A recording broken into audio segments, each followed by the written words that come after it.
You can see how frustrated Donald Trump is. He's been posting like in a frenzy on his Truth Social site, more than a dozen posts overnight, with all different sorts of attacks on Kamala Harris for being radical, being a lightweight. Lots of posts from Black Americans saying how much they love Donald Trump. All sorts of different ways of trying to attack her. But at the moment, it's not sticking. This was scheduled to be such a big week, a big moment for Joe Biden as he seeks to win a second term in the White House, as he takes on Donald Trump. How things change. I revere this office, but I love my country more. It's been the honor of my life to serve as your president. But in the defense of democracy, which is at stake, I think it's more important than any title. I draw strength and I find joy in working for the American people. But this sacred task of perfecting our union is not about me. It's about you, your families, your futures. It's about we, the people. And we can never forget that. It's Joe Biden there getting ready to throw in the towel as the Democratic candidate for the presidency, with, I suppose, all the grace that he could muster at that point. Now, let's talk to David Charter, who's assistant editor of the Times in America. Hello, David. Hello, John, from Chicago. So, David, what's it like there among the Democrats? Is everyone incredibly buoyant, springing every step, looking at the polls? Yeah, we went to a very exuberant party on Saturday night, actually, just as soon as we landed in Chicago. There was a welcome party, an enormous free bar, a very lively band, lots of dancing, rounded off with fireworks over Lake Michigan. And everyone does seem to be in a really joyous mood. It's kind of hard to imagine that it would have been just like that if Joe Biden had clung on to the job with the polls going against him. And of course, they're arriving here with the polls getting better every week, actually. The polling at the weekend putting Harris 4 points ahead in a Washington Post poll of Trump. That's obviously still within the margin of error, but it's the best one we've seen so far. And she's been in place pretty much a month, just 1 month, and it's been a really big turnaround, actually. Wow. Well, I mean, hard to imagine them being in any other mood but euphoric, looking at those opinion polls. What's gone on, do you think, David? Are we talking about enthusiasm, just unalloyed enthusiasm for Kamala Harris and the coach, as they're calling her, pick for vice president? Or is it relief just seeing Joe Biden bow out in the way that he did, because there was no great enthusiasm for poor old Joe? Yeah, I was going to say, I think it is tinged with relief, really. They're going to have a Joe Day today. So he's got his big speech on the first day instead of, as he hoped, the last day, when it's going to be Kamala, of course.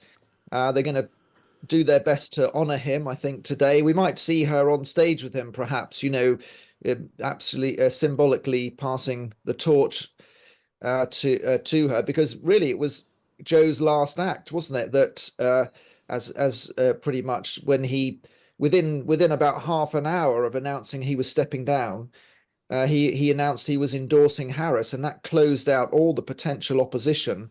So the problem that the Democrats got, of course, is that this is they're riding a bit of a wave, and there hasn't been much room in the media cycle for dissent, and you can see how frustrated Donald Trump is. He's been posting like in a frenzy on his Truth Social site, more than a dozen posts overnight, with all different sorts of attacks on Kamala Harris for being radical, being a lightweight. Lots of posts from Black Americans saying how much they love Donald Trump. All sorts of different ways of trying to attack her. But at the moment, it's not sticking. I don't think this honeymoon period can last too much longer. We'll see, won't we, after we get a debate between them? Yes. Perhaps not until September the 10th, I think they're definitely going to debate. Trump wants to do it a bit earlier. He's still going on about that as well. Yes. But as far as the week is concerned, the job of the Democrats here is to maintain that momentum, isn't it? And to make sure that she gets a big boost from her primetime speech. Yes. I have to say, John, that the speech that I think Donald Trump really blew it when he had his primetime speech at his convention, because they had a very carefully crafted speech that he stuck to for about 20 minutes. Yes. But for the next hour, he just started rambling and doing all the old stories and grievances, and it really was actually rather boring. I don't know that the American public watching, I don't think it converted that many people to his cause. Yeah, I keep seeing reporting about those around Donald Trump asking him to just to ease off on the personal attacks and focus on policy like the economy, but it seems to be trying to advise a duck not to quack. And now you've got this attack on Kamala Harris as being a communist, calls her a communist. There's on one of the social media posts, she's depicted in AI as a kind of Soviet master addressing a crowd with a hammer and sickle fluttering overhead. Is that stuff going to bite? Well, they're trying it to see if it will. I mean, the AI stuff is really, and the sort of fakery is starting in earnest now. Trump has been reposting photographs purporting to show lots of women wearing T-shirts saying "Swifties for Trump." Well, of course, there's no such thing. It's all mocked up.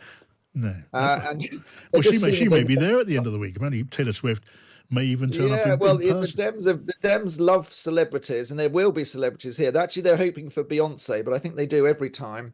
It's just because Kamala Harris has adopted Beyonce's one of her songs as her walk-on music. Yeah. But they're hoping she. All right, David. I'll tell you what. If you run across Beyonce or Taylor Swift, you will drag her to a microphone for us, won't you?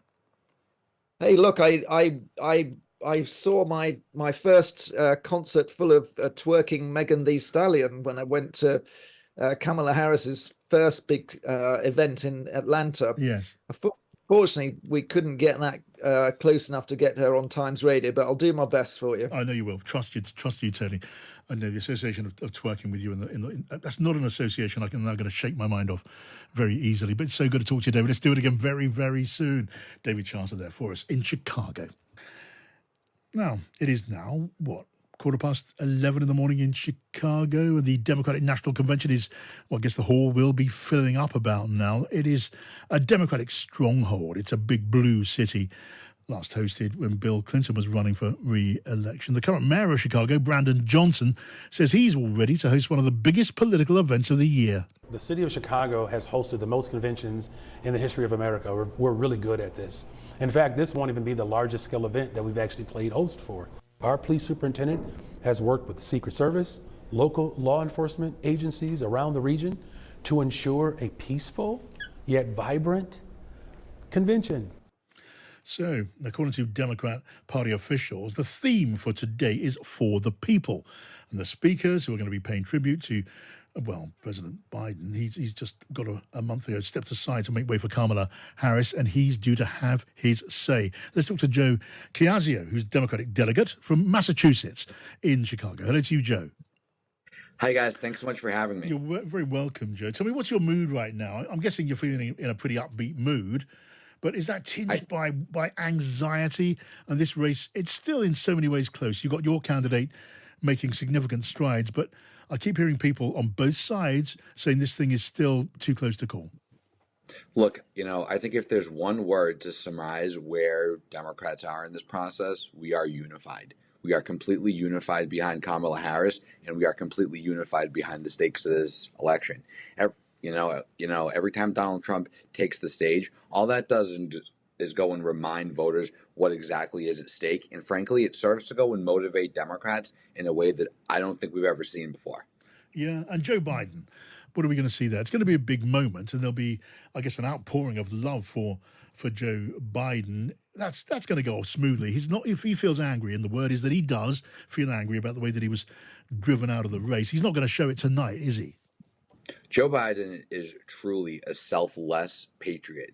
He willingly stepped down in the best interest of the party and the country. I think tonight we're going to see Joe Biden be crystal clear as to what we've accomplished as a country on the heels of COVID and what's at stake in this election, and why Kamala Harris and Tim Walz are the best people to go and carry that legacy forward. Yeah, I mean, look, just on a point of strict accuracy, it's stretching a bit to say that he stepped down. He willingly stepped down. He was forced, driven to stand down. It was his choice in the end, but he did it under duress. He's the president of the United States. He's the most powerful person on the face of the earth. There's not a single thing that Joe Biden does that Joe Biden does not want to do. He consciously made the decision to withdraw from the race. Yeah, he didn't want to make that choice, though, Joe, did he? Look, I think it's really important to note that being the president is the most difficult job on the face of the earth, and going and running for president is the second most difficult job on the face of the earth. He is doing an incredible job as our nation's president, and I think that he made the conscious decision to focus on governing over politics. I mean, look, I don't think anyone can really argue that he did it, willingly, that he wanted to make that choice. But in the end, yes, it was, of course, his choice. And then we saw the polls. They've swung in Kamala Harris's favor, and her to-be running mate is also looking pretty healthy in the polls just at the moment. I wonder what you make of that. How much is that to do with enthusiasm for Kamala Harris and for her running mate, and how much is it just relief because so many people did not want to see that Biden versus Trump matchup, and now they've got something else, something different? Look, I think you're absolutely right. And I think it's a mix of all those factors. I also believe that as, the summer comes to a close and the election comes into focus, the contrast between what, the Harris-Walz ticket offers compared to the Trump-Vance is incredibly pronounced. The optimism, the opportunity, the hope, the excitement that is offered from the Democrats compared to the doom and gloom and pessimism offered by the Republicans. Look, and I think you see it every time they take the stage. These Democratic events are fun. They're packed to the gills, and people are celebratory and in a very, very good mood. And if you go to one of these Trump events, sure, he's still able to go and draw a crowd, but the only thing you hear day in and day out from Donald Trump is what's bad about America. The big difference right now is Democrats are offering a positive vision for the future of this country, and the Republicans are not. Yeah, I was looking at a social media meme. It was put out by Donald Trump. It had a back shot, or a manufactured back shot of Kamala Harris addressing a full rally with a hammer and sickle fluttering over the hall. Look, I don't know how many people are remotely going to be convinced about that. And here in Britain, I think we got a more immediate idea of what a communist politician looks like. They don't look like Kamala Harris. But are you worried that stuff might bite anyway? Because people don't like socialists in America, and she does have something of that taint being attached to her, or Republicans doing everything they can to taint her with that. Look, the reason why Donald Trump just goes and continues to attack Kamala Harris is because he does not have a record that he can stand by. He was the president of the United States for 4 years. He oversaw the worst pandemic in the history of our country. He oversaw incredible divide within our nation, and he oversaw one of the most corrupt administrations in the history of this country. If he had an encouraging record to stand by, he would be doing it. But day in and day out, the only thing he has to say is how bad Democrats are. Whereas Democrats day in and day out are talking about the accomplishments, whether it's cutting the cost of prescription drugs, or it's taking, climate action, or it's the most robust job market in the history of this country. Look, over the last 3.5 years, there have been 17 million jobs made. And yes, Donald Trump always says these are COVID rebound jobs. Yeah. Only 9 million of those jobs were COVID rebound jobs. The balance to that are jobs that have been created by the Biden-Harris administration. If we're talking about policy there, Kamala Harris likes the idea of price constraints, and she calls it price gouging. Says she's going to take it on and stop big corporations putting up their prices. A lot of big businesses hate that idea. Is that actually going to happen, or is that election rhetoric? The Democratic Party is the party of the working people of this country. We will make sure that we do everything possible that we will make sure that we do everything possible to ensure that the working families of this country are getting a fair deal. Donald Trump continuously goes through all these efforts to make his wealthy friends even wealthier, whether if it's cutting taxes on the wealthy, cutting corporate taxes, or letting these corporations do whatever they want. I think it's extremely admirable for Kamala Harris and the Biden administration to take on these big businesses Yeah. who are frankly just filling their pockets as people are trying to make ends meet. Okay, but that was a fairly general answer to a very specific question. I mean, do you feel confident that if there is to be a president, Kamala Harris, that she will introduce constraints on what she calls price gouging?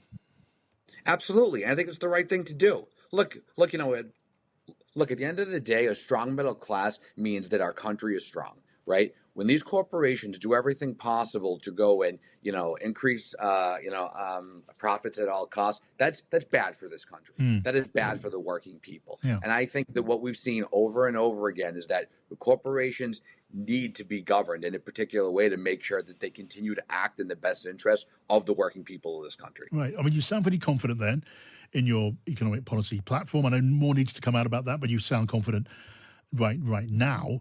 And you are very dismissive of the alternative. You're dismissive of Donald Trump and whatever he has to offer. From listening to that, you would think that you believe that the whole thing is in the bag, but you don't think it's in the bag. It's still in the balance, isn't it? Why is that?